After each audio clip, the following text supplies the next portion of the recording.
My name is Clara Vance, and I am 31 years old. For exactly 12 years, I sent a certified check for $2,500 to my parents' bank account in Columbus, Ohio, every single month without missing a single day. I skipped vacations.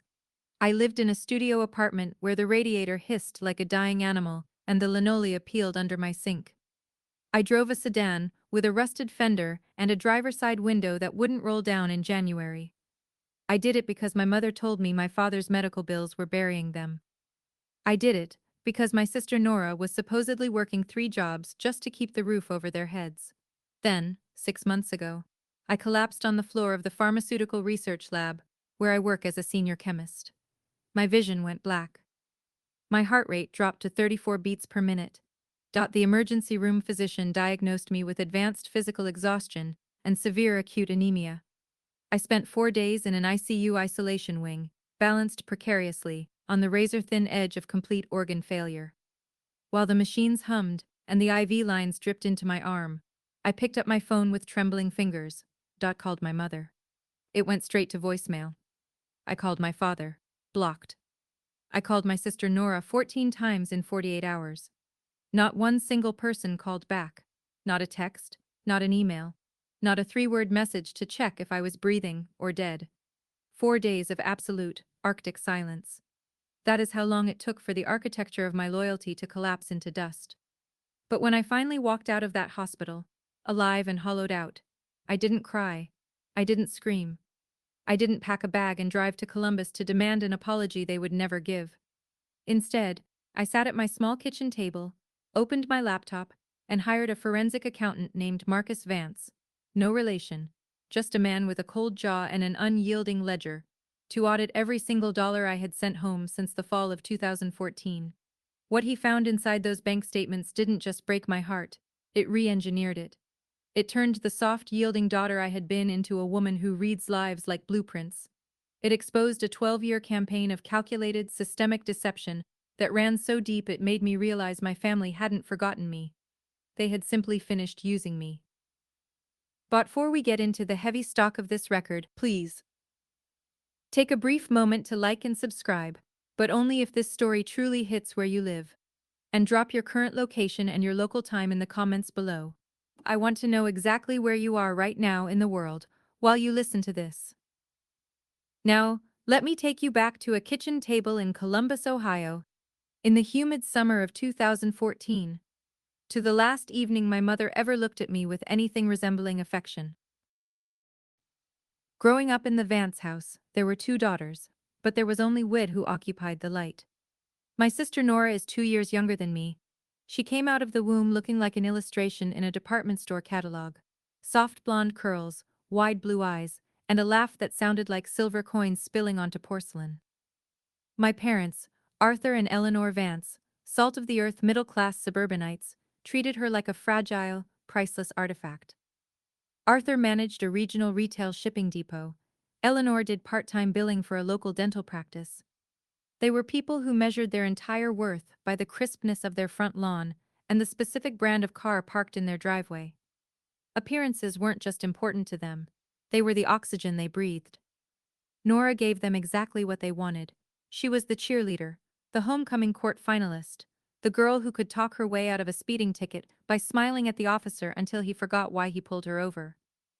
I was the quiet one. The one who spent her high school summers inside a university chemistry laboratory on a junior research grant, smelling like sulfur and isopropyl alcohol. I wasn't rebellious. I wasn't difficult. I was simply the background noise in their theater of perfection. There is a profound difference between being neglected and being structurally erased. Let me give you an example that tells you everything you need to know about how the system worked in our house. Senior year of high school, I won the National Chemistry Olympiad. It was a massive deal. The university gave me a full academic scholarship. Tuition, housing, lab fees, completely covered. I came home holding the heavy stock certificate with the gold embossed seal. I walked into the dining room. My father was sitting at the table cutting a piece of meat. My mother was serving salad. I set the certificate down next to my father's plate. "Dad," I said, my voice tight with a craving for validation I hadn't yet learned to suppress. I won. The whole scholarship is verified. Arthur didn't look up from his plate. He chewed, swallowed, and glanced at the gold seal. That's nice, Clara. It's good you won't be a financial burden for college. Then he turned to Nora, who was sitting across from him scrolling through her phone. Nora, tell your mother what the coach said about your solo routine for the regional competition. Nora smiled, her white teeth bright under the chandelier. He said I'm the anchor, Dad. The whole team loses if I'm not center stage. Center stage? My mother murmured, setting the salad bowl down with a soft click. That's exactly where you belong, sweetie. I picked up my certificate. The edge of the heavy paper was slightly crinkled where my thumb had pressed into it. I walked upstairs to my room, tucked it into the bottom drawer of my desk beneath my old AP biology notebooks, and told myself it didn't matter. I told myself that logic was clean, and emotions were sloppy. I figured if I couldn't be the daughter they celebrated, I would be the daughter they could never financially leverage. For a brief, strange window, I actually succeeded. I went to Ohio State University. I lived on coffee, library air, and the quiet satisfaction of achieving straight A's in advanced organic synthesis. I didn't ask my parents for a single dollar. I didn't call them on weekends to complain about the workload or the cold winters. While Nora went to a private liberal arts college downstate, a school that cost $40,000 a year and didn't require her to declare a major for the first 6 semesters, I was working 20 hours a week as a graduate teaching assistant just to afford groceries.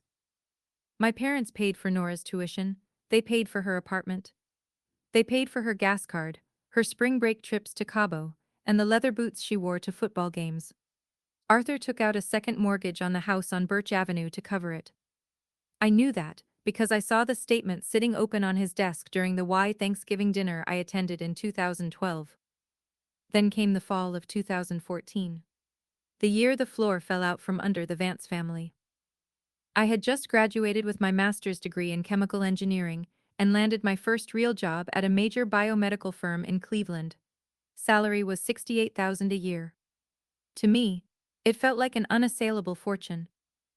I signed the lease on my first independent apartment, a drafty third-floor walk-up on the west side of the city. I was 23 years old, completely independent, and utterly convinced that I had escaped the gravitational pull of my family's indifference. The phone call came on a Tuesday night in October. 10:14 p.m. My mother's voice didn't sound like Eleanor Vance. The sharp, crisp edge she usually used to manage neighbors and dental patients was completely gone.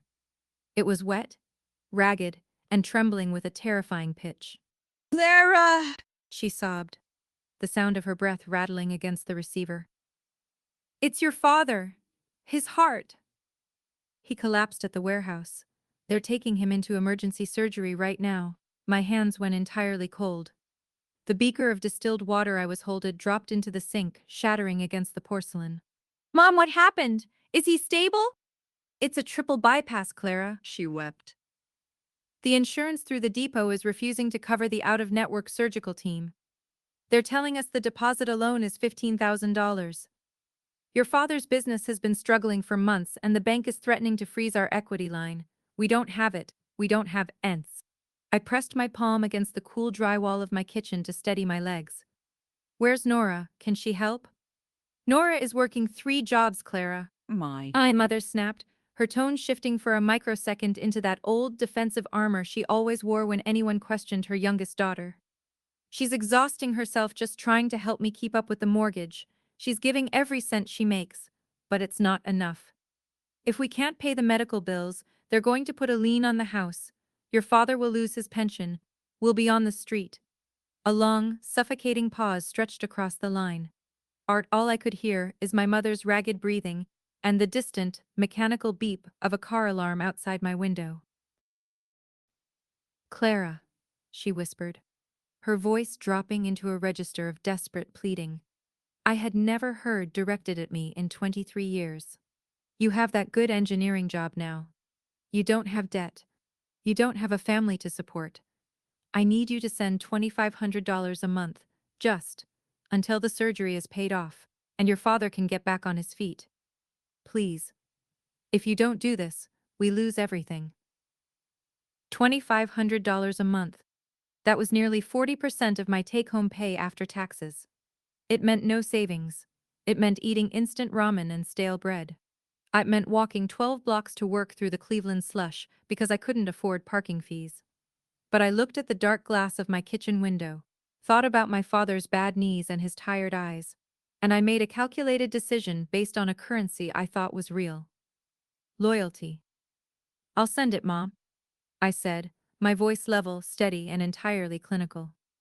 I'll arrange a certified check through my bank tomorrow morning. It will post on the first of every month. Oh, thank God, my mother breathed, her voice instantly smoothing out like a syrup. Thank God, Clara, you're saving this family. But listen to me, don't tell your father. You know his pride.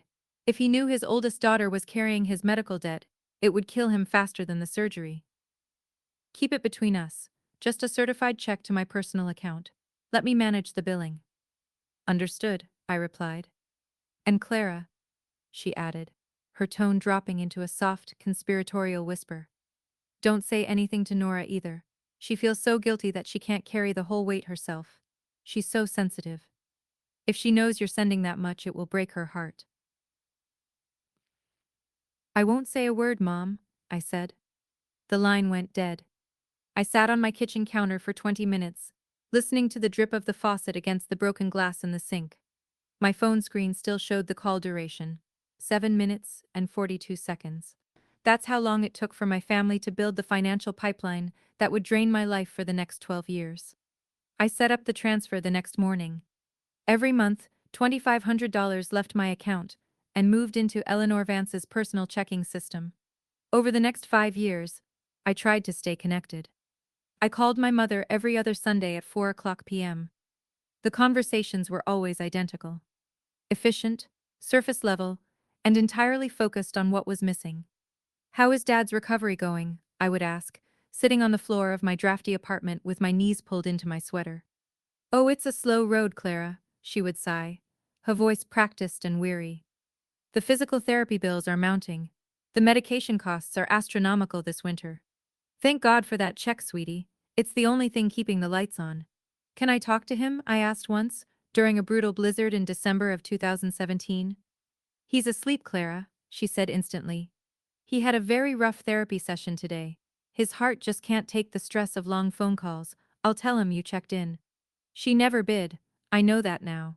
But at the time, I accepted it because logic told me that a woman managing a sick husband and a struggling home didn't have time for emotional embellishments. I told myself that my checks were my voice. They were the proof that I was a good daughter, even if I was the daughter who stayed in the shadows. Then came the spring of 2019, the year my sister Nora got married. I received the invitation in the mail. Heavy ivory stock, gold foil lettering, double envelopes. The venue was the Grand Ballroom at the Westin in downtown Columbus. A 5-star hotel with crystal chandeliers, and a cater menu that started at $180 a plate. I stared at the heavy paper in my small kitchen. My transfer for $2,500 had cleared 5 days prior. My checking account balance was currently $82.16. I had to skip 2 meals that week just to afford the tank of gas required to drive down to Columbus for the ceremony. When I arrived at the hotel, the opulence hit me like a physical blow. There were 300 guests. The ballroom was filled with towering arrangements of white orchids and silver candelabras. Nora was wearing a designer gown that looked like spun glass, a custom piece that must have cost more than my entire chemical lab equipment budget for the quarter. My parents were standing near the entrance, radiant, smiling, greeting local politicians and country club members with the ease of people who spent their lives in luxury. My father was wearing a custom-tailored tuxedo. He looked strong, high skin had a healthy, olive glow, and he was laughing heartily. A glass of expensive single malt scotch clutched in his hand. He didn't look like a man whose heart had been torn open by a triple bypass. He didn't look like a man whose pension was on the verge of being seized by a medical collector.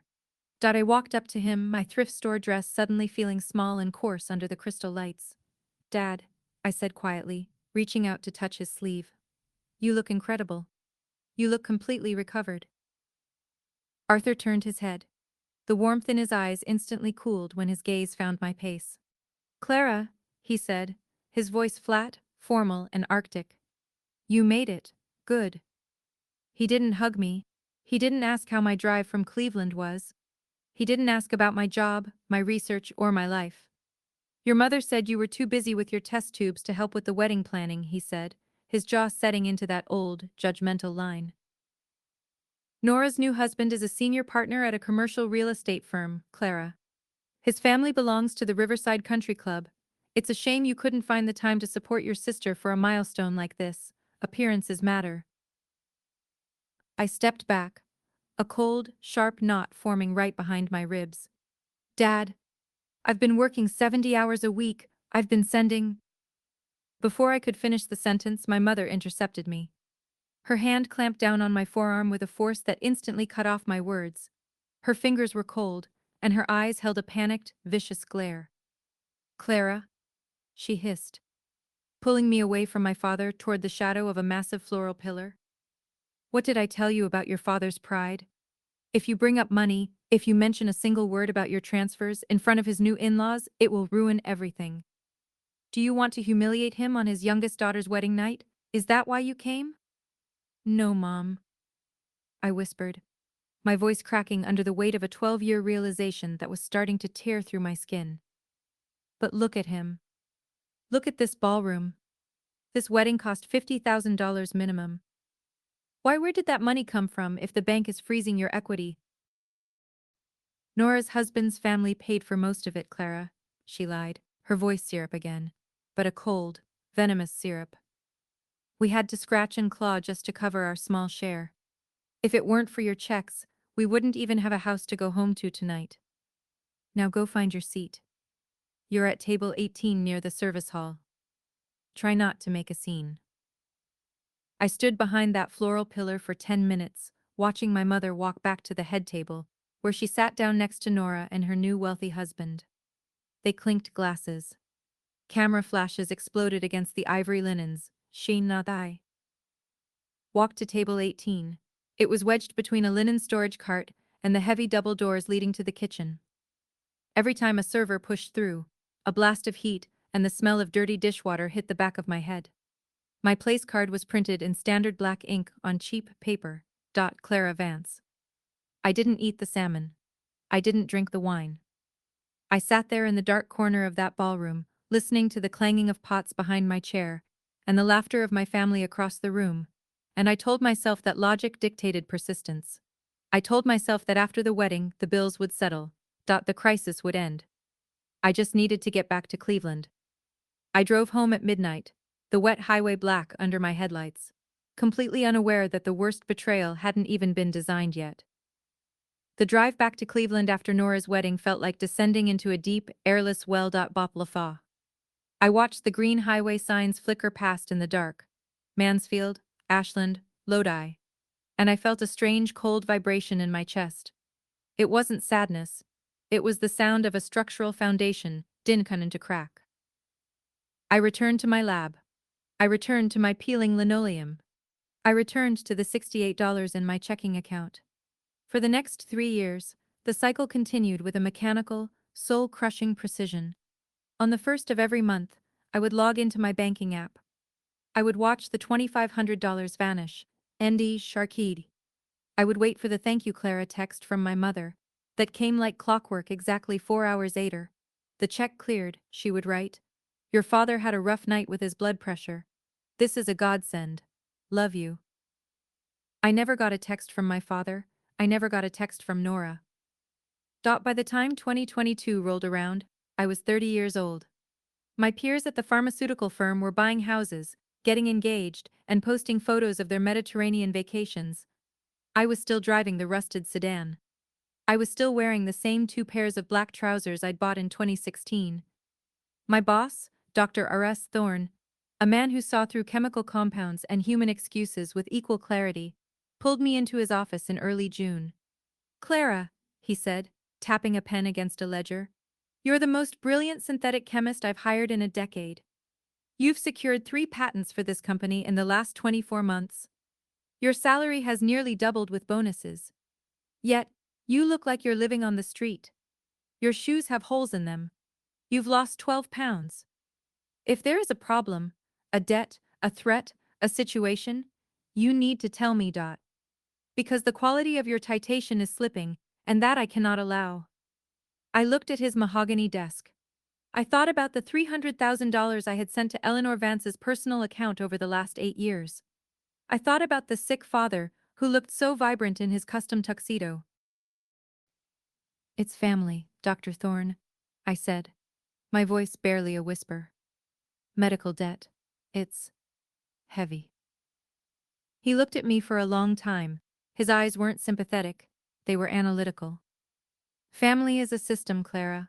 Like any system, if you keep pouring energy into a leak, the pressure will eventually drop to zero. Check your valves. I didn't check the valves. I was too afraid of what I would find if I stopped the flow. Then came the fall of last year, September. I received an invitation to Nora's 30th birthday party. It wasn't a card this time, it was a digital flyer sent to a massive group chat. A Hampton-themed garden party at my parents' house in Columbus. White attire mandatory, top shelf cater. I hadn't been home in over a year. Every time I suggested a visit, my mother would find a reason to delay it. Your father's immune system is low, she would say, or, we're doing some minor repairs to the guest room, it's a construction zone. I decided to go, not because I wanted to celebrate Nora, but because I needed to see the leaking valves for myself. I didn't tell my mother I was coming. I simply took a Friday off, drove the 3 hours to Columbus, and pulled up to the curb of Birch Avenue at 6 p.m. I didn't recognize the house. The modest, two-story suburban home I grew up in, the one with the chipped white siding and the overgrown bushes, was gone. In its place stood a sprawling, modern farmhouse masterpiece. The siding was a sleek charcoal gray. The windows were massive, floor-to-ceiling black frames. A professional landscaping crew had installed a multi-level stone patio with a built-in fire pit and a waterfall feature that hummed with expensive tranquility. In the driveway sat a brand-new, shimmering white Mercedes SUV. The license plate frame read, Nora's 30th. I sat in my rusted sedan, the engine ticking as it cooled, and I felt the first real spark of a cold, white-hot rage ignite in the center of my brain. This wasn't keeping the lights on, this wasn't stopping a lien on the house. This was a renovation. This was a lifestyle. This was my life's work, my hunger, my exhaustion, turned into stone and glass for a daughter who already had everything. I got out of the car. I wasn't wearing white. I was wearing my lab clothes, a gray sweater and dark jeans. I walked up the driveway, past the valet drivers who looked at my car with unconcealed disdain, and I walked straight through the open front door. The interior was even worse. The walls were lined with expensive art. The kitchen featured a 12-foot marble island where a private chef was currently plating lobster sliders. Jeans. I saw my mother first. She was wearing a white silk jumpsuit, her hair perfectly coiffed, a glass of champagne in her hand. She was laughing with a group of women from the neighborhood. Mom, I said. The laughter died instantly. Eleanor Vance turned, and for a second, I saw it. The flash of pure, unadulterated terror in her eyes. It was the look of a con artist who had just seen the mark walk into the boardroom. Clara, she gasped, her voice reaching a pitch of forced delight. What are you doing here? You said you were buried in the lab. The lab closed early, I said, my eyes roaming over the marble, the chef, the silk. I wanted to see the house. I didn't realize Dad's medical bills included a total architectural redesign. My mother moved fast. She grabbed my arm, the same cold hard grip from the wedding, and tried to steer me toward the mudroom. Don't be dramatic, Clara. We had some mold issues. The insurance covered most of this. It was a nightmare, really. Insurance doesn't pay for 12-foot marble islands, Pa, I said, pulling my arm back. Clara, there you are. It was Nora. She floated toward us, looking like a literal angel in a lace gown that cost more than my car. She hugged me, the smell of expensive perfume clogging my throat. Isn't the house amazing? She chirped. oblivious or perhaps just supremely confident in the lie. Mom and Dad finally decided to treat themselves. After all those years of Dad working so hard, he deserved a sanctuary for his retirement. And Dad said it was important for the house to look right for my birthday. Appearances, you know? Retirement? I looked at my mother. I thought he was working the warehouse to pay off the surgeons. Nora laughed, a silver bell sound that made my teeth ache. Clara, Dad retired 3 years ago. He got that massive buyout package from the depot. Didn't Mom tell you? They've been traveling. They just got back from a month in Scottsdale. The world tilted. The sound of the waterfall outside became a roar in my ears. 3 years ago. The buyout. The travel. Scottsdale. For 3 years I had been sending $2,500 a month to a man who was retired, wealthy, and vacationing in Arizona. I looked at my mother. Her face had shifted. The mask of the worried caregiver had been dropped, replaced by something sharp, defensive, and ugly. We needed a cushion, Clara, she hissed, leaning in so Nora couldn't hear. With the economy the way it is, we needed to make sure we were set. You have so much. You're a senior chemist. You don't have a husband, you don't have children. What were you going to do with that money anyway? Save it? We're your parents. We gave you life. This is just rebalancing the scales. I didn't answer. I couldn't. If I had opened my mouth, I would have burned the house down with the words. I turned around, walked out the front door, ignored my father calling my name from the patio, and drove back to Cleveland in a state of absolute, crystalline silence. I didn't call. I didn't text. I didn't stop the transfer. Not yet. Logic dictated a different path. If this was a chemical reaction, I needed to see the full extent of the contamination before I introduced the catalyst. 2 weeks later, the catalyst introduced itself. I was at the lab, staring at a molecular model, when the dizziness hit. It wasn't the usual I skipped lunch lightheadedness. It was a sudden, violent draining of the world. My knees hit the floor. The glass vial in my hand shattered. The next thing I remember is the smell of antiseptic and the rhythmic thump hiss of a ventilator. I was in the ICU. Severe acute anemia. My hemoglobin levels were so low the doctors were surprised I was still walking. Extreme physiological stress and malnutrition, the doctor said, standing at the foot of my bed. Your body is literally eating itself to keep your brain functioning, Ms. Vance.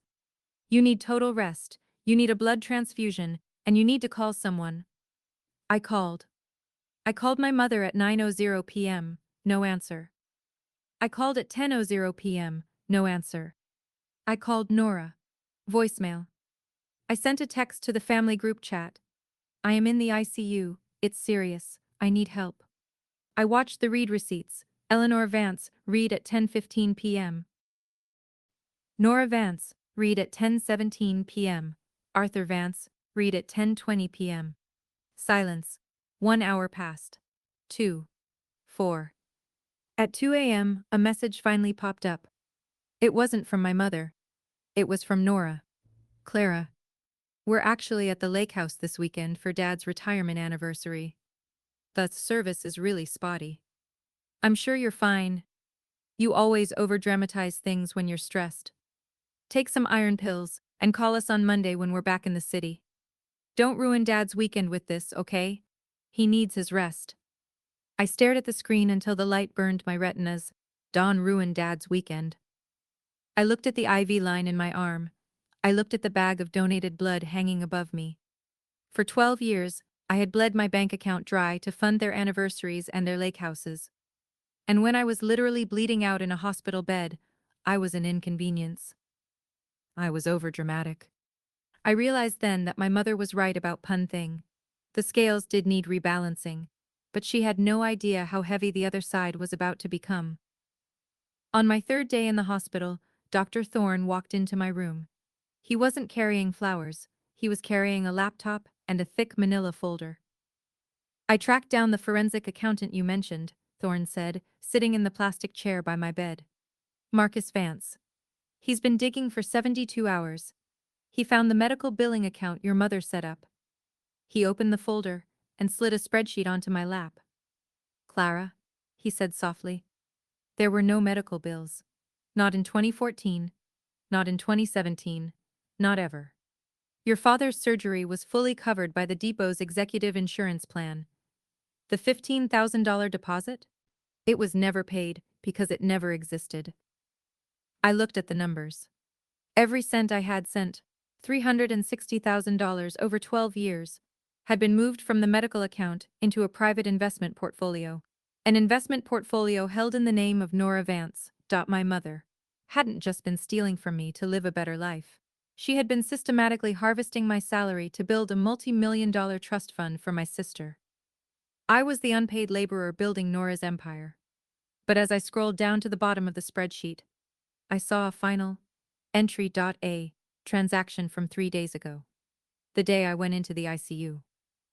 While I was lying unconscious, my mother had accessed the joint emergency savings account I had kept open with her just in case. She had withdrawn the final $4,000, the money I had set aside for my own rent, and transferred it to Nora's wedding anniversary trip to Maui. That was the moment the daughter died. I looked at Dr. Thorne. I need a lawyer, I said. Not a family lawyer. I need a corporate prosecutor. I want to talk about fraud, embezzlement, and the legal definition of a fiduciary betrayal. I already called Dutt, Thorne said, a grim smile touching his lips. He's waiting in the lobby. But Clara, if you do this, you won't just be taking the money back, you'll be dismantling their entire world. Are you ready for that? I looked at the text message on my phone. Don't ruin Dad's weekend. The weekend is over, I said. And the first betrayal is about to be repaid with interest. The corporate prosecutor, Dr. Thorne brought to my hospital bed did not look like a man who dealt in family disputes. His name was Julian Vance, ironically, another Vance, though he joked his lineage came from a long line of unyielding Scottish bailiffs. He wore a crisp charcoal suit that seemed entirely too formal for an ICU room, and he didn't offer a single word of empty sympathy. He simply opened a digital ledger, looked at the forensic spreadsheets provided by Marcus Vance, and let out a short, cold whistle. This isn't an inheritance dispute, Ms. Vance, Julian said, his eyes scanning the rapid movement of funds from my joint account. This is wire fraud, grand larceny, and systematic financial exploitation of a dependent party under false medical pretenses. In the state of Ohio, what your mother did by fabricating a medical crisis to extract over $300,000 constitutes a first-degree felony. If we press this to the state prosecutor, Eleanor Vance will not be looking at a family mediation. She will be looking at 6 to 10 years in a state penitentiary. I lay back against the hard plastic hospital pillows, the rhythmic hub of the oxygen monitor ticking behind my head. 6 to 10 years. And my sister? I asked, my voice dry. Nora? The investment portfolio is entirely in her name, Julian noted, tapping the screen. Every dividend, every stock option purchased with your monthly $2,500 has been compounding since 2014. Occasionally, that account sits at $412,000. Nora has been drawing an allowance of $2,000 a month from it to pay for the lease on her white Mercedes and her country club membership dues.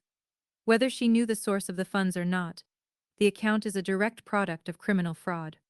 We can freeze it within 48 hours with an injunction. Freeze it, I said. My voice didn't sound like mine.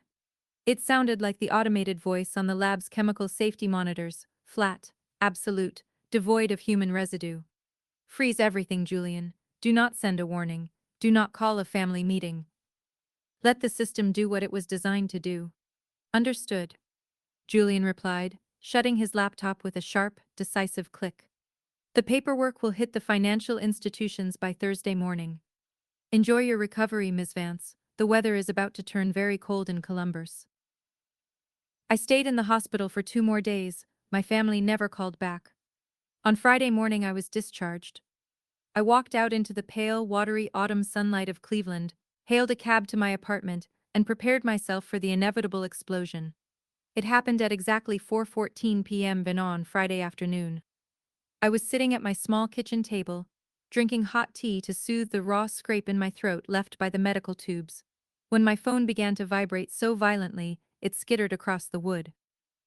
The screen lit up with my mother's name. I let it ring 5 times. 6 times. 7 times. Then I picked it up. I didn't say hello. I didn't say a word. I just opened the line and listened. Clara! Clara, what have you done? Eleanor Vance was screaming so hard her voice was cracking into a ragged, desperate screech. I could hear the sound of wind whipping through the receiver. She was outside, likely on that sprawling charcoal patio on Birch Avenue. The bank just froze my checking account. They froze Nora's trust. They told her she can't even use her debit card to buy groceries. They said there's a criminal injunction filed against us for fraud. Are you out of your mind? Hello, Mom, I said, my voice steady, level, and perfectly timed to the beat of the radiator hiss in my kitchen. I see the paperwork arrived. Paperwork? You filed a lawsuit against your own family? Your sister is hysterical, Clara. She was at the salon getting her hair done for her anniversary trip and her platinum card was declined in front of everyone. The manager threatened to call the police. She had to leave her car at the country club because the leasing company flagged the account as tied to a criminal investigation. How could you do this to her? Nora's car is paid for by my blood, Mom, I said, my grip on my teacup tightening slightly, though my tone remained freezing. Literally. I spent 4 days in an isolation wing because my body was failing from malnutrition while I carried your cushion. You took the last $4,000 out of my rent fund while I was unconscious to pay for her trip to Maui. That was an emergency, Clara, she yelled back, completely devoid of shame. Nora needed to secure the villa. You always have money coming in. You're a single chemist. You don't have a life to maintain. We are your parents. We spent 18 years feeding you, clothing you, keeping you safe, and you're going to destroy your sister's reputation over a few financial adjustments? $360,000 is not an adjustment, Eleanor, I said, dropping her first name like a heavy stone into the conversation. There was no triple bypass in 2014. There were no medical bills. There was no collector threatening the house. You fabricated an entire medical history to turn me into an unpaid line item in Nora's lifestyle. A sudden, sharp silence fell over the line. The screaming stopped.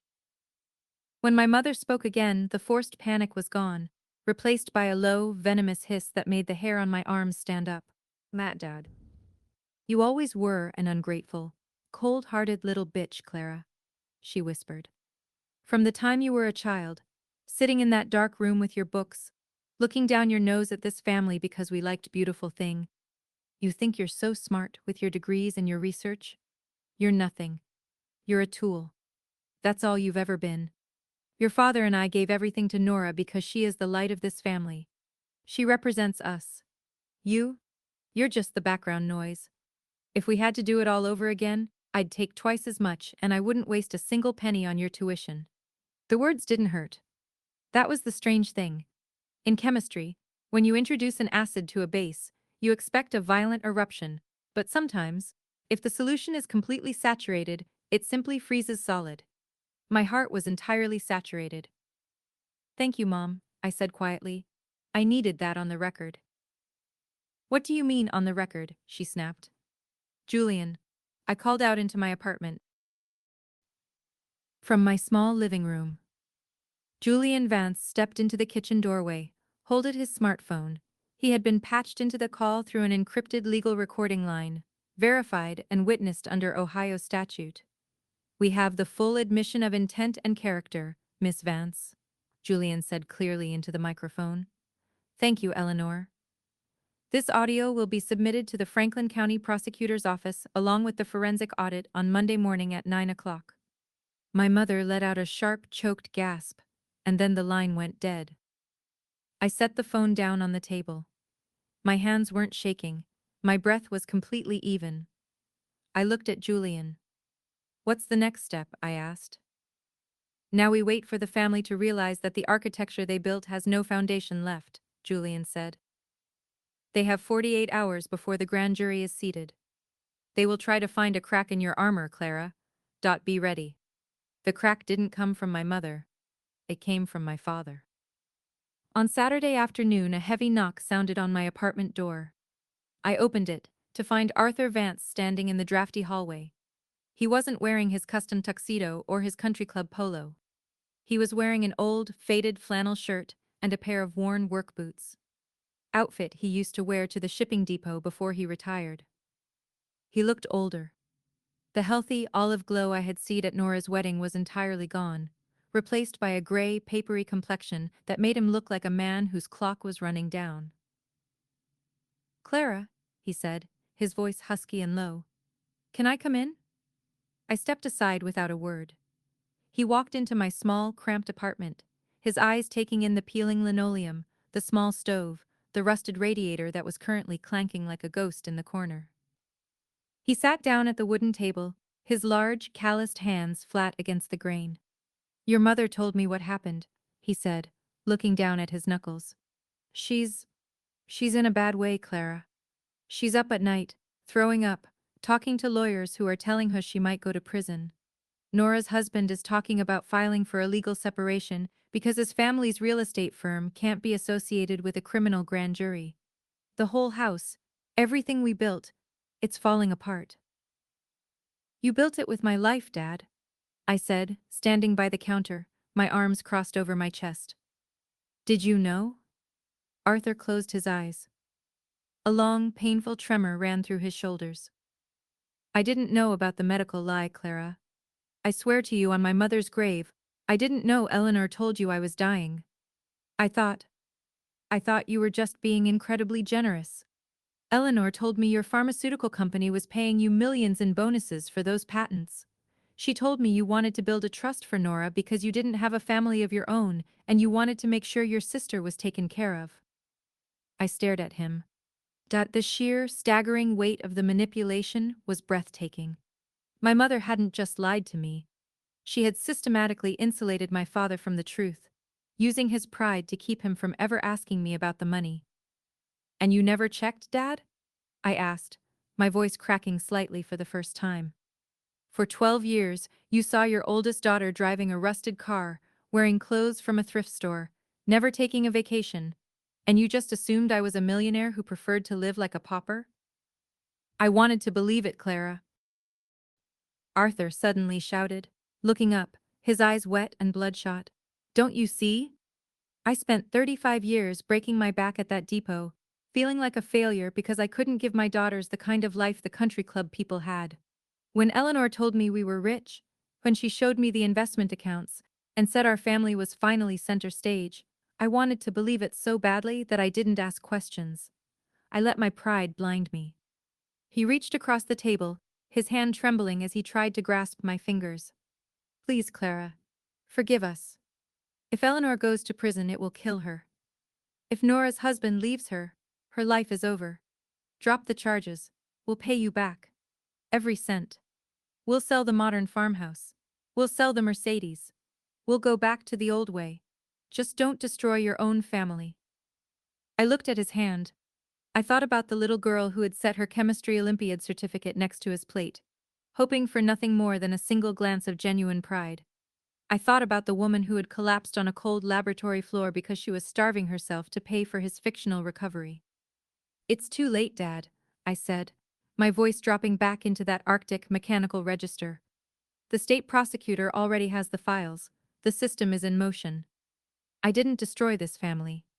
You and Eleanor did the day you decided that one daughter's luxury was worth another daughter's life." Arthur pulled his hand back slowly. He stood up, his shoulders slumped, looking like a man who had just been handed a definitive, unyielding sentence. He walked to the door, paused with his hand on the brass knob, and looked back at me one last time. "You're a brilliant chemist, Clara," he whispered, his voice empty. "But you're a terrible daughter." "No, Dad," I said as the door began to swing shut. "I was the perfect daughter." That was exactly the problem. The door clicked shut. The silence that followed was absolute, heavy, and profound. I sat down at the table, pulled my laptop toward me, and began to draft the final operational parameters for the week ahead. The grand jury was meeting on Monday. My family thought they had felt the full weight of the collapse, but they had no idea that the real calculation hadn't even reached its final equation yet. The silence in my apartment after my father left wasn't peaceful. It was the heavy, pressurized silence of a laboratory right before a containment breach. I sat at my desk, the glow of my laptop screen the only light in the room, and I did what I have been trained to do since I was 18 years old. I looked at the raw data, I pulled up the digital files Julian had shared with me. For 12 years, I had viewed my bank account as a leaking wound. Now, I viewed it as a crime scene. I tracked the movement of my money, the $2,500 that left my Cleveland account on the first of every month, and followed its path through my mother's medical trust and straight into Nora's portfolio. But then, I found a secondary trail. There was a series of smaller, erratic transfers, 500 here, 800 there, coming out of that same joint emergency account I had kept with my mother. These weren't for Nora's trust. They were tagged with a specific merchant code, RRC-Columbus. I looked up the code. Riverside Residential Construction. My mother hadn't just renovated the house. She had been paying off a private lien on a property I didn't recognize. I cross-referenced the address. It wasn't the charcoal farmhouse on Birch Avenue. It was a luxury condo in the Short North District, a trendy, high-priced area of Columbus. The owner listed on the deed? Not Eleanor. Not Arthur. The owner was Nora Vance Holloway. My sister hadn't just been living a life of luxury. She had been building a secret real estate empire on the side, using my medical contributions as a down payment engine. My mother wasn't just the thief. She was the architect. And I was the brickyard. I felt a strange cold clarity settle over me. In chemistry, a catalyst doesn't just change a reaction, it makes it inevitable. I reached for my phone and called Julian. Julian, I said when he picked up. I found a second property. A condo in the Short North. It's under Nora's name, but the payments are coming directly from the fraud account. Excellent catch, Clara. Julian's voice was crisp, even at 10 p.m. That moves this from family fraud into money laundering. If she's using illicitly obtained funds to purchase real estate, the IRS will want a seat at the grand jury table. This just escalated the stakes from a state level to a federal interest. Good, I said. I want the board cleared. I don't want a settlement. I want a total structural collapse. You realize that once we file the supplemental evidence on Monday, there is no turning back, Julian warned. Your mother will likely be arrested at her home. It will be public. Your sister's husband will likely lose his position at the real estate firm due to the association with money laundering. This will be the end of the Vance name in Columbus. The name died the night they let me sit in a corner at a $50,000 wedding while I didn't have money for groceries, I replied. File it. Sunday was a day of ghosts.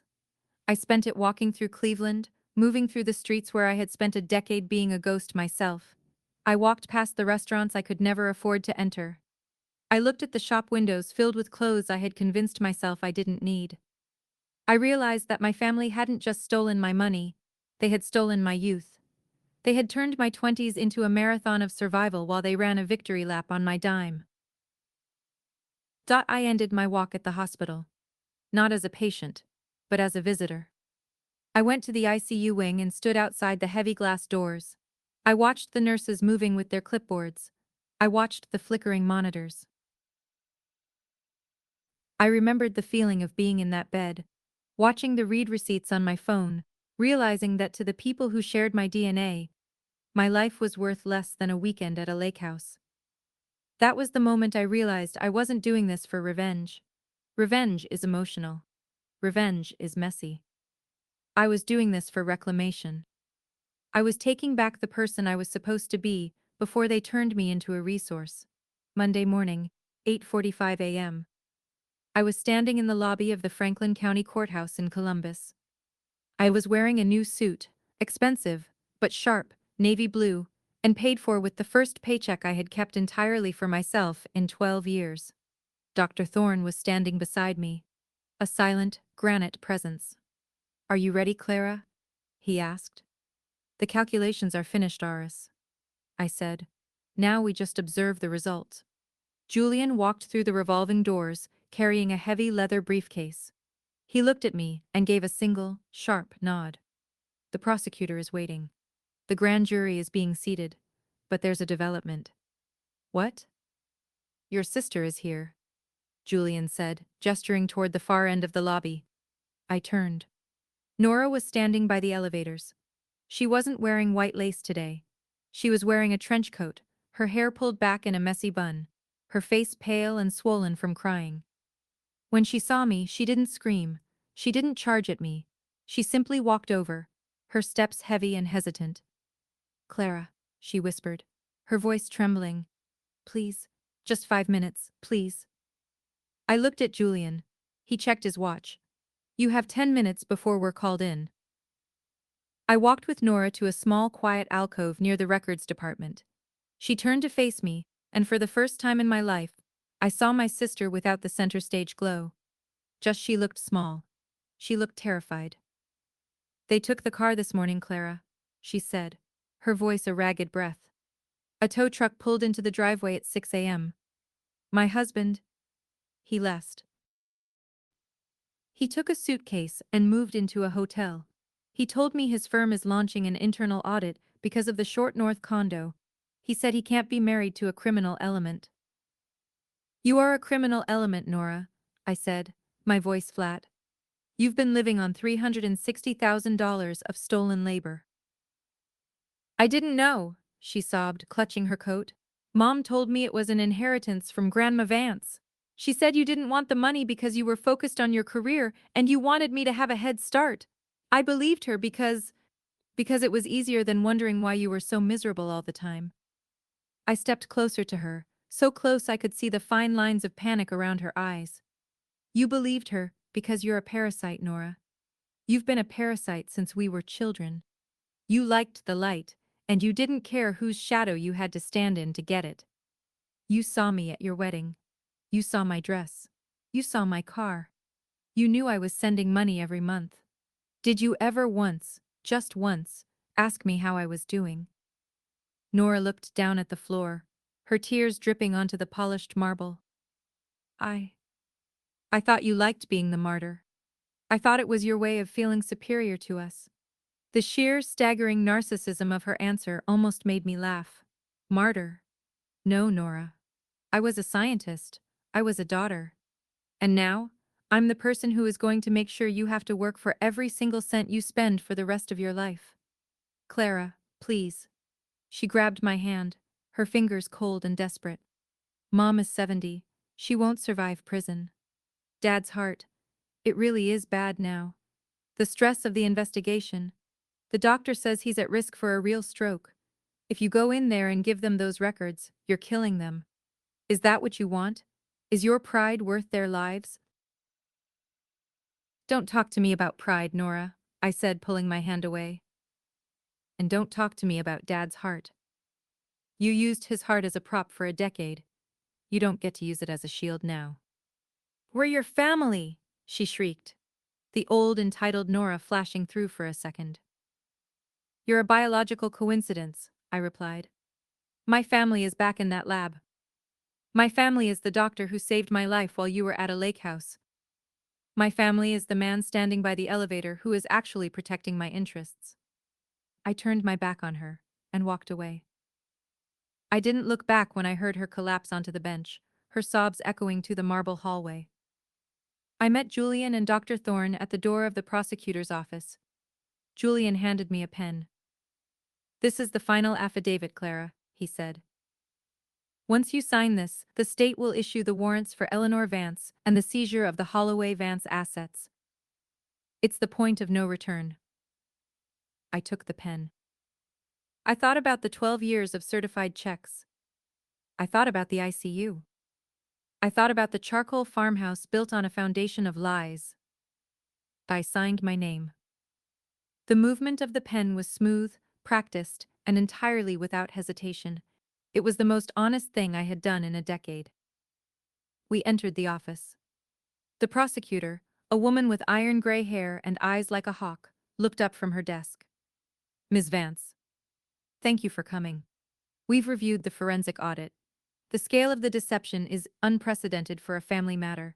We are prepared to move forward with the indictment." "Wait," I said. Julian and the prosecutor both paused, looking at me with surprise. "I want one condition," I said. "Clara?" Julian whispered, his brow furrowing. "We discussed this. No settlements." It's not a settlement, I said, looking the prosecutor in the eye. I want the farmhouse. I want the short north condo. I want the investment portfolio liquidated and returned to my account with 12 years of interest. But I don't want my mother in a cell. The prosecutor leaned back. And why is that, Miss Vance? Given the severity of her crimes, the state is inclined toward incarceration. Because prison is an escape, I said, a cold smile touching my lips. In prison, she's a victim. In prison, she can tell Nora and the neighbors that her evil daughter put her away. She gets to keep the martyr's crown. I leaned over the desk, my voice dropping into a low, predatory hum. I want her to stay in Columbus. I want her to live in a studio apartment exactly like the one I lived in for 12 years. I want her to work a retail job until she's 80, just to pay for her groceries.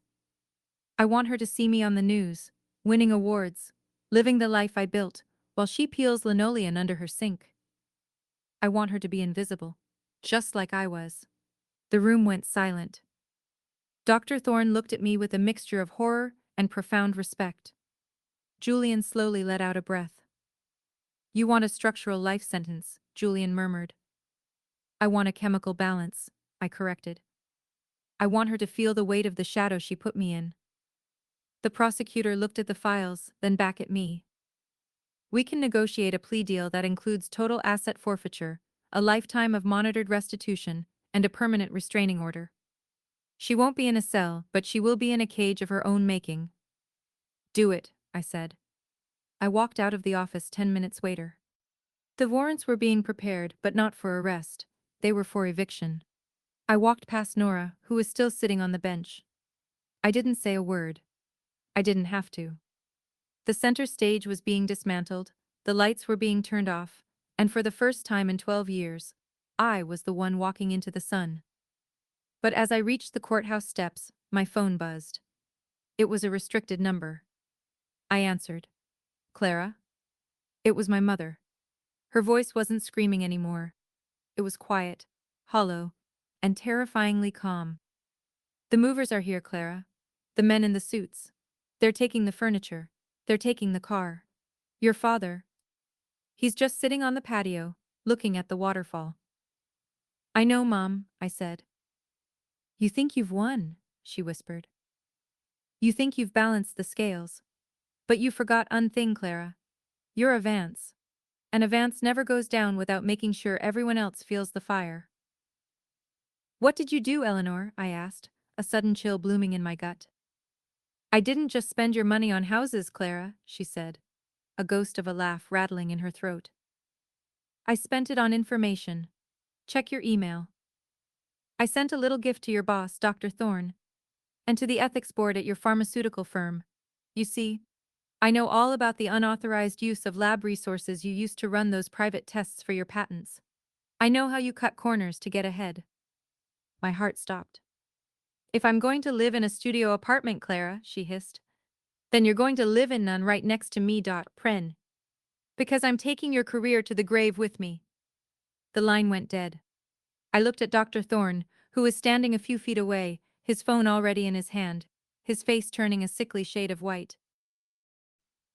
The catalyst had been introduced, but the explosion was far bigger than I had calculated. The courthouse steps vanished beneath my feet. The pale, autumn air suddenly felt as thick as industrial resin. I stood frozen, my phone still pressed against my ear, listening to the dead dial tone hum like a flatlining monitor. Check your email, Clara. Dr. Thorne's voice dropped into that low, gravelly register he used whenever a high-stakes chemical synthesis went completely volatile in the containment chamber. He wasn't looking at me, he was staring directly at his own phone screen, his thumb frozen over the glass. H granite jaw had gone completely slack. Clara, look at me right now. I turned my head mechanically. My neck felt like it was filled with broken glass. Eris. What would she send? The ethics board just flagged an anonymous document drop, Thorne murmured, his face turning an ash-gray color under the shadow of the courthouse pillars. He slowly lowered his arm, his eyes locked onto mine with a mixture of intense professional panic and sudden, devastating realization. It's a complete log of every unauthorized mass spectrometry test, every gas chromatography breakdown, and every molecular simulation run on the firm's private servers between January 2016 and December 2021. And every single file is stamped with your personal biometric security key, Clara. I paid for the raw materials out of my own pocket, Arise, I whispered, my voice breaking for the first time as the pavement seemed to tilt beneath my shoes. Every column, every solvent, every single reagent vial I logged the hours at midnight after my regular shift ended. I didn't steal a single milligram of corporate property. It doesn't matter if you bought the chemicals, Clara. Thorne hissed, grabbing my upper arm and pulling me deep into the shadow of a heavy concrete pillar, away from where Julian Vance was currently talking to a courthouse bailiff. You used multi-million-dollar proprietary infrastructure to develop independent, non-contracted pharmaceutical patents. The company owns your intellectual property by default under your employment contract. If the board sees this data architecture, they won't just fire you, they will file a federal lawsuit to seize your independent patents, liquidate your royalties, and blackball you from every research facility on the continental grid. Your career won't just be over, it will be legally dismantled. I leaned my back against the cold stone pillar, my chest heaving as my lungs fought for oxygen. The world was spinning into a chaotic sequence of molecular structures and balance sheets. My mother hadn't just been hoarding my money, she had been observing me. Every time I called her over those 12 years, every time I mentioned a breakthrough, or complained about spending 18 hours a night calibrated to a mass spectrometer to keep myself from going insane with grief, she had been taking notes. The Simakeng. She had been collecting the exact parameters of my survival to use as a kill switch in case the pipeline ever stopped flowing. She has the timestamps, I said, a cold, oily sweat breaking out across my forehead. She must have copied the backup log drives from my old desk when I came home for that brief window during the holidays in 2021. We have exactly 2 hours before the board chairs convene for the afternoon session, Thorne said, checking his watch with a trembling wrist. If I can get back to the Cleveland facility before the security teams lock your terminal, I might be able to verify that the tests were run under an umbrella research grant I authorized for structural compound analysis. It's a massive professional risk for me, Clara. It puts my own tenure on the chopping block. Why would you do that for me, Aries?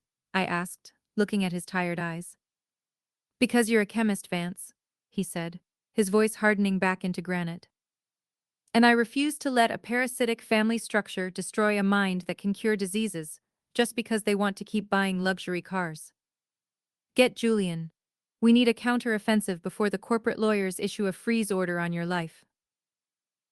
I didn't think. I didn't cry. I ran down the courthouse steps, my heels clicking sharply against the stone, and grabbed Julian Vance by the shoulder just as he was walking toward his car. Julian! I gasped, my breath rattling in my throat. The calculation just changed. Eleanor introduced a secondary contamination loop, just sees moving against my patents. Julian listened to the breakdown for exactly 90 seconds without interrupting. His eyes narrowed, his brow furrowing into a sharp, tight line as he analyzed the corporate risk interface. It's a classic leverage play, Julian said, throwing his briefcase onto the hood of his sedan. She's trying to force you into a mutual dismissal.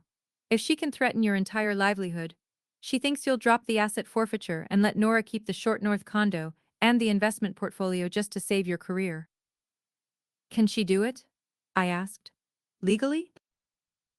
If the firm proves you used their servers for non-disclosed commercial inventions, yes, Julian said, his voice entirely clinical. But your mother made a critical operational error. By sending that data to Dr. Thorne and the board while she was under an active investigation for grand larceny, she didn't just expose you. She committed a separate federal offense: witness retaliation and extortion. She used the fruits of a fraudulent enterprise to intimidate a complainant in a criminal proceeding. He opened his laptop right there on the hood of the car, his fingers flying across the keys like a technical sequence. I'm filing an emergency ex parte motion with the federal prosecutor right now, Julian hissed, a dark, dangerous smile touching his lips. We're going to fold her extortion attempt straight into the money laundering indictment. If she thinks she's taking you down with her, She's about to find out that she just added a mandatory 5-year minimum to her own sentence, with zero possibility of a plea bargain. Aris, get to Cleveland. Protect the data terminals. Clara, you're coming with me to the Columbus Police Headquarters. We're going to file the extortion report before the sun goes down. The next 4 hours were a blur of fluorescent lights, cold coffee, and the scratching of police pens on official statement sheets. I sat in a small, windowless interrogation room, detailing every single interaction I had ever had with my mother regarding my research. I showed the detectives the email she had sent, the timestamps matching the exact moment she had realized her luxury world was collapsing on Birch Avenue. By 6:30 p.m., the paperwork was finalized. The lead detective, a man with heavy bags under his eyes and a badge that looked as old as the building, signed the report with a heavy plastic pen. "The warrant is being upgraded, Miss Vance," he said, sliding a copy of the filing across the table. "Your mother isn't getting an eviction notice anymore." The federal prosecutor just signed off on a felony arrest warrant for obstruction of justice and extortion. The state troopers are en route to the residence on Birch Avenue right now. I stood up, my legs stiff, my body completely drained of energy. "I want to be there," I said. Julian looked at me, shocked. "Clara, that's highly irregular. It's a volatile environment. It will be traumatic." "I spent 12 years inside the trauma she built for me, Julian," I said. My voice completely level, completely frozen, completely unyielding. "I want to watch the architecture come down. I want her to see my face when she realizes the fire she started didn't burn me, it just refined me." We drove down Birch Avenue just as the streetlights were turning a pale, yellow-orange color against the evening sky. The neighborhood was dead silent, the lawns pristine, the massive modern farmhouses looking like quiet, expensive monuments to suburban perfection.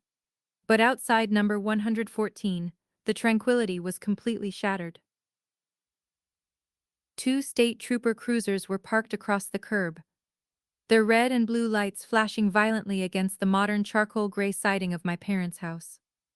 The waterfall feature in the front yard was still running, its soft hum completely drowned out by the harsh static of the police radio. "Modding that sunken non-blake so your faint read ille.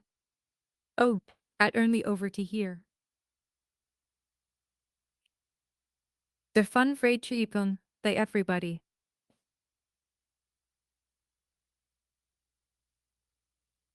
Xmas criash swinetitches. Julian pulled his sedan to a stop 50 yards away.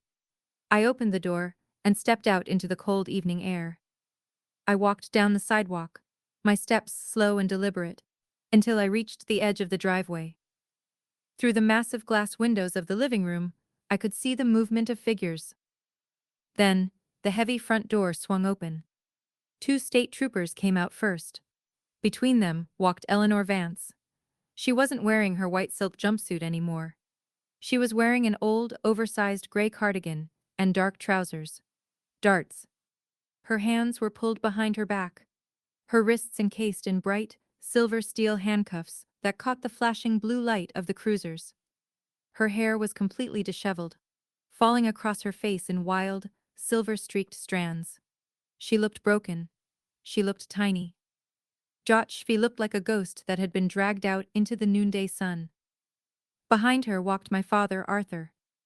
He was clutching his chest with one hand, his face a terrifying shade of purple-blue as he stumbled down the concrete steps, leaning heavily on Nora's shoulder. Nora was screaming at the troopers, her voice high and panicked, her tears streaking the heavy makeup on her cheeks. "You can't do this!" Nora shrieked, her hands shaking as she tried to block the cruiser door. "She didn't do anything. It's a family mistake. It's a civil matter. Call my husband. Call the real estate firm."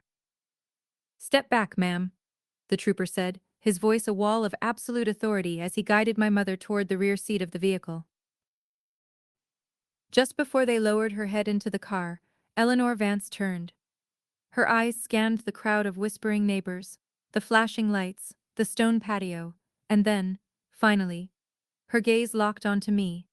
She saw me standing under the street lamp. She saw my navy suit. She saw the absolute, cold neutrality of my face. Bruno local time. The low, venomous rage that had sustained her during our phone call seemed to evaporate, replaced by a sudden, terrifying emptiness. Her mouth opened slightly, a small choked sound escaping her lips. She didn't scream at me. She didn't curse me. She simply stared at me as if she were looking at a complete stranger. A force of nature she had spent 12 years creating, but had never bothered to understand. Clara, she whispered across the driveway, her voice instantly swallowed by the roar of a police radio. Watch your head, the trooper said, placing his hand on her crown and pushing her gently into the back of the cruiser. The door slammed shut with a heavy, metallic thud that sounded like an iron gate dropping into place. Nora turned next. When her eyes found me, her face contorted into an expression of pure, unadulterated hatred. She left my father's side and charged down the driveway, stopping just 3 feet away from me, her breath coming in ragged, hysterical gasps. Are you happy now? Nora screamed, her fingers curling into claws at her side. Look at Dad! Look at him, Clara! He's having an episode. His blood pressure is through the roof.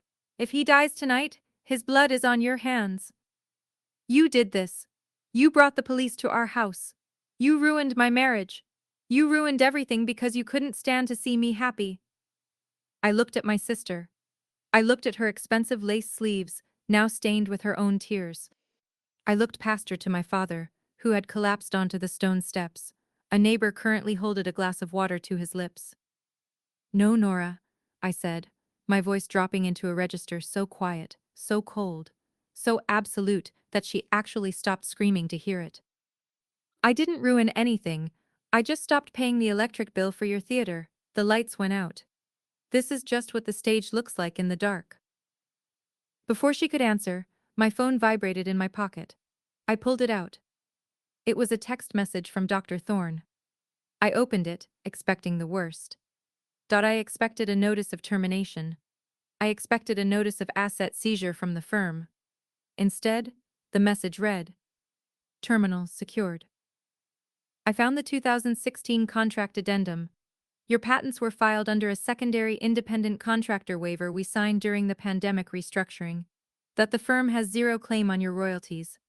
The data drop is invalid. You are completely clear, Clara. Go finish it. A long, slow breath escaped my lips, turning into a cloud of white vapor in the autumn air. The final calculation was complete. The contamination had been neutralized. I looked back at Nora, not. I didn't say goodbye. I didn't look at my father again. I turned my back on the flashing lights, walked back to Julian's car, and sat inside the quiet, warm cabin. What now, Clara? Julian asked quietly, setting the sedan into drive. Now, I said, looking out the window as Birch Avenue faded into the dark behind us. We prepare for the final disposition of the assets. I want the keys to the farmhouse by Friday. And I want to make sure Nora receives her new address. Her new address? Julian asked. The studio apartment, I said. The one with the hiss radiator. I paid the rent for the next 3 months. It's time for her to start her internship. But as we pulled onto the interstate, my phone rang again. It wasn't a number I knew. It was a direct line from the Franklin County Medical Center. Why? I answered, a sudden sharp spike of adrenaline hitting my chest. Ms. Clara Vance? A hurried voice asked over the static. This is the emergency intake coordinator. Your father, Arthur Vance, was just brought in by ambulance from Birch Avenue. He's suffered a massive hemorrhagic stroke. He's stable, but he's asked for his oldest daughter, and Ms. Vance. He's telling the doctors he has a confession to make about the 2014 surgery that isn't in any of the files. The world tilted once more. The final equation hadn't just been rewritten.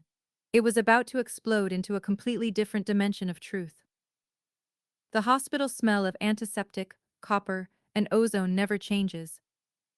It is the absolute architecture of human consequence.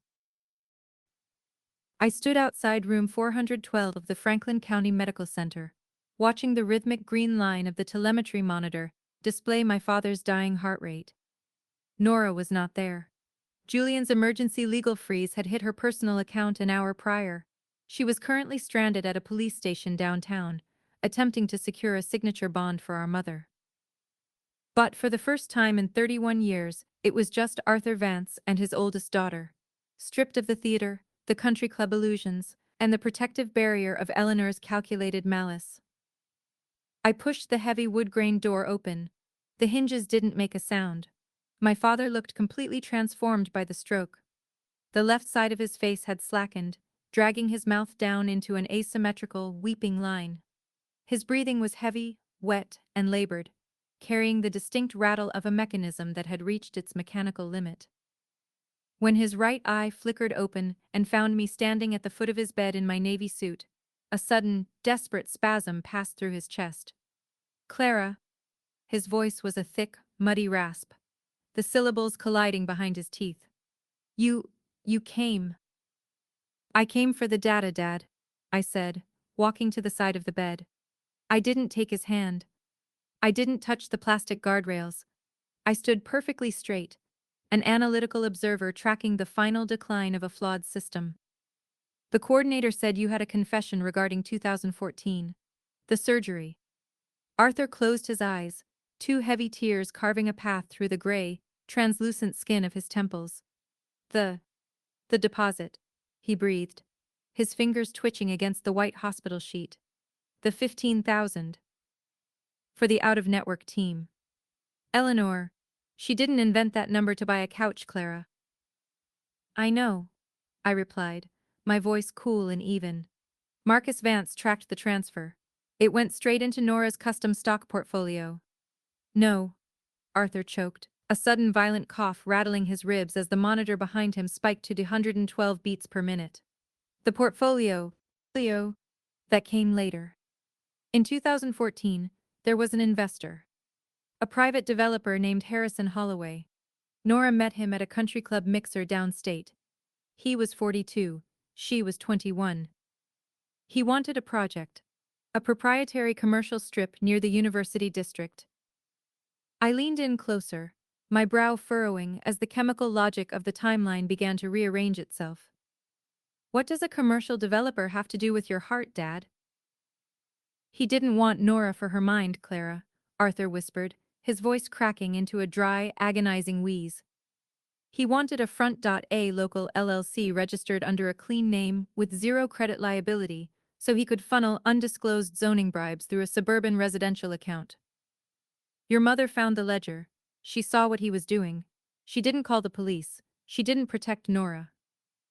A cold, electric shock hit the base of my spine. "She leveraged him. She made a deal."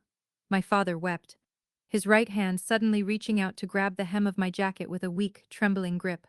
"Eleanor told Harrison that if he bought Nora that white Mercedes, if he financed her custom wedding, and if he set up that $400,000 trust fund under Nora's name, we would stay silent about the zoning fraud. But Harrison was smart. He demanded an equity match. He said he wouldn't cede the trust unless our family put up a $15,000 cash deposit on the first of the month to prove we were financially liquid and legally complicit in the corporate entity." The room went entirely silent, except for the mechanical hiss-click of the automated blood pressure cuff on Arthur's arm. "The medical crisis," I murmured, the words falling from my lips like dry ash. "The triple bypass. The freezing of the equity line. My mother didn't invent that to buy luxury goods. She invented it because she needed $15,000 within 48 hours to finalize a blackmail contract with a corporate criminal. And she needed $2,500 a month after that to maintain the monthly capital maintenance clause on the LLC." Arthur sobbed, his chest heaving under the hospital gown. "I found out 6 months later, Clara. I found the corporate articles in her vanity drawer. I confronted her. I told her we had to stop it. I told her we were destroying you." "And what did she say to you, Dad?" I asked, my voice dropping into a register so quiet it didn't even register on the room's acoustic profile. She told me it was already too late," he whispered, his eye fixed on the ceiling with an expression of absolute horror. "She said you were already locked into the rhythm. She said you were a scientist, you didn't have a life, you didn't have a husband, you didn't have anyone to spend that money on anyway. She said if we stopped the transfers, Harrison would withdraw the trust, dissolve the LLC, and Nora would be prosecuted as a co-conspirator for federal zoning bribery." I let her keep doing it, Clara. For 12 years, I sat at that table. I drank that expensive scotch. I watched you starve yourself in Cleveland. Because I was too terrified to see my golden child wear a orange jumpsuit. I sacrificed my perfect daughter to save my pretty wide. He let go of my jacket, his hand falling back onto the mattress like a dead weight. I'm sorry, he groaned. A dark, thick line of fluid suddenly trickling from the left corner of his mouth as the telemetry monitor began a high-pitched, continuous alert cycle. I'm so sorry, Clara. The scales, they were never real. The whole family. We were just a lie. I didn't call the nurse. I didn't run into the hall to scream for the trauma team. I stood at the bedside for exactly 3 minutes, watching the green lines flatten out, tracking the precise moment when Arthur Vance's internal pressure dropped to absolute zero. When the flatline tone finally filled the room with its clean, unyielding monotone, I reached into my pocket, pulled out my smartphone, and called Julian Vance. Julian, I said, my voice completely devoid of human resonance. Arthur Vance just passed away. Clara. I'm so sorry, Julian said after a brief, shocked pause. What do you want to do about the warrants? We can stall the asset seizure out of respect for the funeral. No, I interrupted, looking down at my father's empty, open eye. Do not stall a single microsecond. Call the Franklin County prosecutor. Tell them the primary target of the money laundering investigation is no longer Eleanor Vance. Next, tell them the target is Harrison Holloway and the Holloway Vance Commercial LLC. Give them the address of the Short North condo. Give them the banking codes for Nora's trust. Let the federal authorities know that the zoning bribery evidence is fully verified by a dying declaration. Clara. Julian's breath caught over the receiver. If the feds move on Harrison Holloway, your sister Nora won't just lose her car, she will be arrested as the primary corporate officer of that front company. She will face up to 15 years in a federal facility without parole. Is that what you want? I want the reaction to reach total equilibrium, Julian, I said. My mother spent 12 years turning my life into a prison to keep Nora out of one. It's time to let the elements mix naturally. I hung up the phone. I walked out of room 412. I didn't look back at the nurses who were currently rushing past me with the crash cart. I walked down the long, sterile corridors of the medical center, out through the sliding glass doors, and stepped straight into the freezing autumn night. 3 days later, Friday morning. I stood on the sidewalk of Birch Avenue. The moving vans were gone. The state trooper cruisers were gone. The neighborhood was silent, the morning sun casting long, crisp shadows across the charcoal gray siding of the modern farmhouse. A sleek black sedan pulled up to the curb. Julian Vance got out, carrying a heavy iron keyring and a certified legal document folder. He walked up to me, his face grave but completely focused. It's finished, Clara, Julian said, handing me the heavy iron keys. The plea agreement was executed at 8 o'clock in the morning. Eleanor Vance has signed a total asset forfeiture waiver. The farmhouse on Birch Avenue and the Short North condo are officially your property as restitution for 12 years of grand larceny. The investment portfolio has been liquidated. $412,000 has been transferred directly into your personal account. And Nora?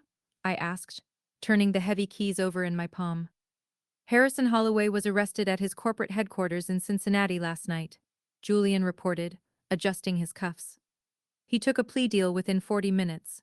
He turned over the full transactional records of the LLC. Your sister Nora was picked up by federal marshals at a motel on Route 16 West 3 hours ago. Her husband has filed for an expedited annulment. She's currently being held at the Federal Detention Center in Youngstown. She didn't have enough money in her pocket to pay for an attorney. The court is appointing a public defender. And my mother? Eleanor signed the lease on the studio apartment on West 14th Street in Cleveland, Julian said, a small, somber nod passing between us. The one you lived in.